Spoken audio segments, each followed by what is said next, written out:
adventures of the Trojans, at least under Aeneas, until the point that they get to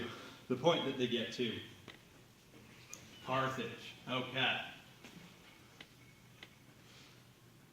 Right, so continuing on again with the story of Dido and Aeneas, what potentially the problem with the two of them being in love, that is with Dido and Aeneas being in love. Well, there's a plot problem, right? The Aeneid can't go on if this happens. And then thematically, pietas, piety, right? That is, duty is what's moving Aeneas. And of course, he has to fulfill fate. Okay. So, after what's the culminating act of their love? Dido and Aeneas' love. There's a rainstorm, right? They're out hunting. There's a rainstorm. They have to hide in the cave. What do they do in the cave? Even if you haven't read, what do you do if you're in love, man, woman in a cave? Okay. Right? Different perspectives, though, on this act. They have sex, right? Dido calls it a marriage.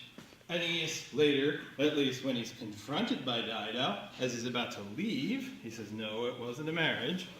Okay, well, and I mean, it wouldn't have been looked on as a legitimate marriage, certainly by Virgil's Roman audience.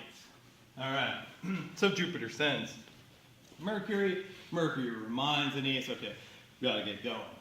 All right. And that's what he does. He makes ready his fleet. He's got to continue on his mission, finish things up by getting to Italy and founding what will become Rome. All right. Dido is grief-stricken, utterly grief-stricken by this. She confronts Aeneas. And Aeneas, right, has said, what is it? It's his piety, his pietas. That's the Latin word. And it's fate, fato. This is what he's got to do. All right. What does Dido, what's the substance of Dido's criticism of Aeneas? Can be summed up in this expression: faithless one. She says that Aeneas has no faith. That is, that he's been treacherous.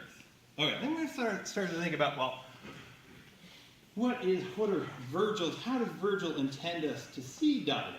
Is Dido at fault? Are we supposed to commiserate with Dido?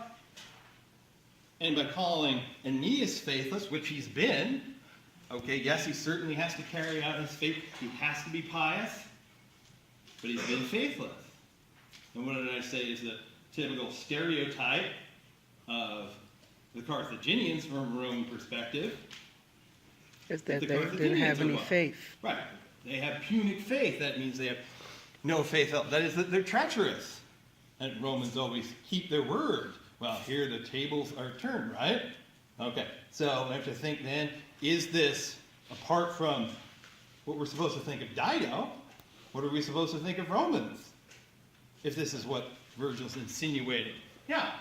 Well, I would say that his quest is more important than anything else. So even though it's not Romans to be treacherous, in this scenario yes. It is, because this is founding the empire is more important. Right. So founding the empire is more important, even if it breaks the presumed accepted roles of Roman and Carthaginian. Yes. Good. I think it's much about sacrifice. The idea that it probably would have been easier for Aeneas to stay in Carthage. Yes. Good. Have that life there, and rather than travel off into the unknown and have no idea what's going to happen. Good. So it's easy. It would be easier for him to keep her promise to her, but rather, the Roman idea is that you have to fulfill your destiny. Right. So he has to do some bad things. He has that to do probably some. shouldn't have done in the name of the grace. Good. Yeah.